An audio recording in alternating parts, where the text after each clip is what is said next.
So, Sheikh, we know that when we have OCD in religious affairs, that is from Satan. So, if someone has OCD in worldly affairs, is that also from Satan? Jazakallah khairan. Wajazak. OCD in worldly affair, either it's from Satan or it's due to your mental illness. Someone who is obsessed of cleaning his hands a gazillion times a day. This is from Satan. He's wasting money, he's wasting water, time, and he's obsessed by something that is not from Islam.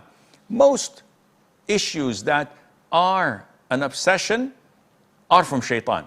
But if someone is always obsessed in having the pen placed here and the pad in a certain fashion, and when he sits, everything is in order, he's obsessed by that.